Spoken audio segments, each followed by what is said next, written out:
The bedroom door slammed shut, the sound exploding through the quiet house like a gunshot.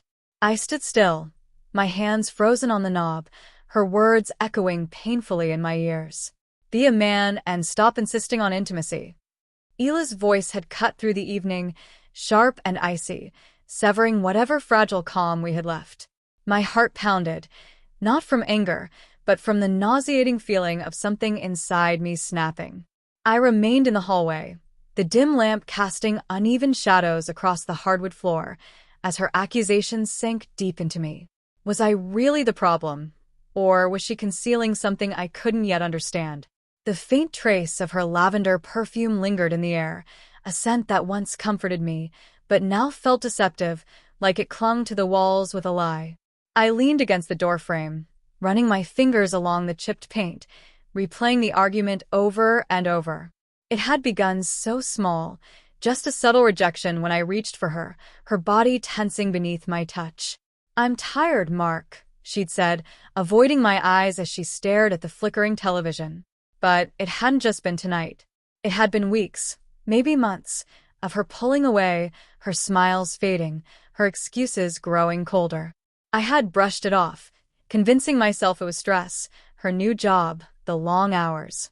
But tonight, something had finally cracked open, and doubt crept in like rot spreading through damp wood. I drifted into the kitchen, the cold tiles biting against my bare feet, and poured myself a glass of whiskey.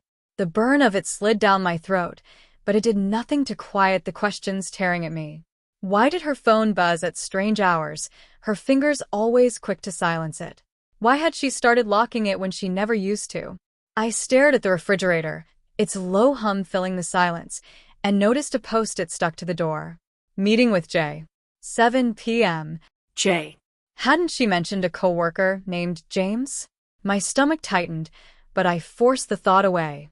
I was overthinking. Leia wasn't that kind of person. She loved me, didn't she?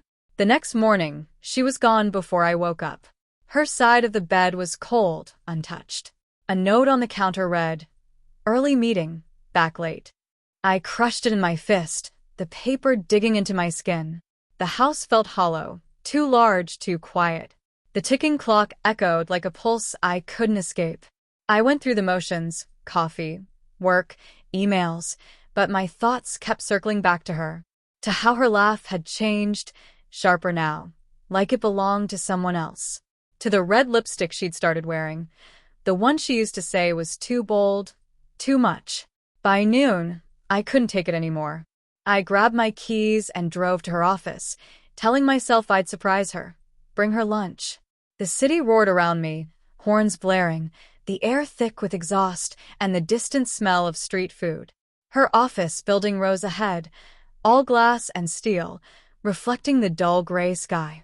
I parked and sat there, gripping the steering wheel as my heart raced. What was I doing? Spying?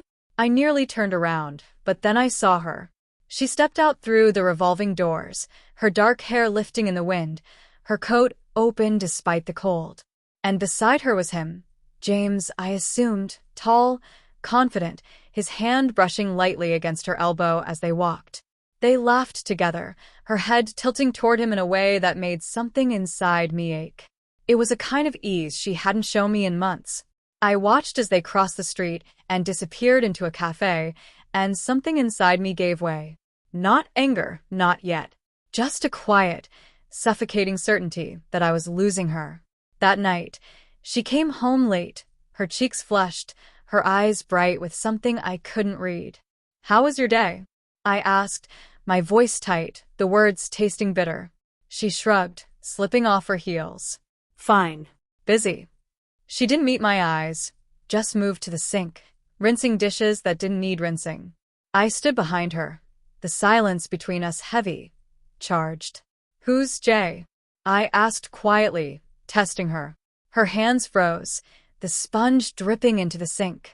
"What?" she replied too quickly, too sharply. She turned, her eyes narrowing. "Why are you going through my things?" "I saw the note," I said, holding her gaze. "And I saw you today with him." The air thickened, heavy with everything unsaid. Her expression softened for a brief moment, then hardened again. "So now you're spying on me?" she snapped, though her voice trembled, betraying her. "You don't trust me?" "Should I?" I asked. The question hung between us, raw and unforgiving. She didn't respond, just turned back to the sink, her shoulders stiff. I wanted to shake her, to force the truth out, but instead, I walked away, my footsteps echoing through the silent house. The next few days blurred together in silence and suspicion. I began noticing everything.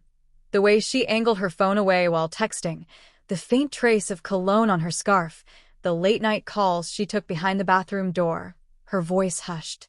I told myself I was imagining things, chasing shadows, but the shadows kept whispering. By Friday, everything fell apart. I came home early. The house was dark except for a thin line of light beneath our bedroom door. I pushed it open. She was sitting on the bed, her phone in her hands, tears streaming down her face. She didn't notice me at first, didn't see my shadow stretch across the floor. The glow of her screen caught my eye, and I saw the message just before she locked it. "I can't keep doing this to him." My blood turned to ice. "Leah," I said softly, barely able to speak. She gasped, the phone slipping from her hands, the screen still lit, with his name. "James." She scrambled to grab it, but it was too late. I saw everything in her eyes, guilt, fear, love, regret. The room felt like it was spinning, the walls closing in, the air too thick to breathe. "How long?" I asked, my voice breaking. She shook her head, sobbing now, reaching for me. I stepped back, the space between us suddenly unbearable. "How long, Leah?" "A few months," she whispered, her voice raw. "It just happened. I didn't mean for it to." Each word cut deeper than the last. I wanted to scream, to destroy something, but I couldn't move. I could only stand there as my heart fell apart. "Why?" I asked, the question ripping out of me. "Why him? Why not me?" She looked at me then, really looked at me, and the pain in her eyes reflected my own. "I don't know," she said, her voice trembling. "I was lonely. You were always working, always distant. He was there. It was a mistake." A mistake. The word echoed, empty, meaningless. I thought of all the nights I'd worked late, trying to build a future for us. All the times I'd ignored her distance, believing it would pass. All the love I'd given her, now scattered like dust. I turned to leave, but she grabbed my arm, her fingers pressing into my skin. "Mark, please. I love you. I'll end it, I swear." I looked at her, the woman I had built my life around, and saw someone I didn't recognize. The betrayal wasn't just James. It was the lies, the excuses, the slow unraveling of everything we were. I pulled my arm free, my voice calm despite the chaos inside me. "You already ended it, Ela. You just didn't tell me." I walked out, the door clicking softly behind me, her sobs fading into the night.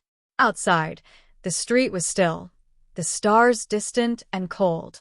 I didn't know where I was going, but I knew I couldn't stay. Not in that house. Not in that life.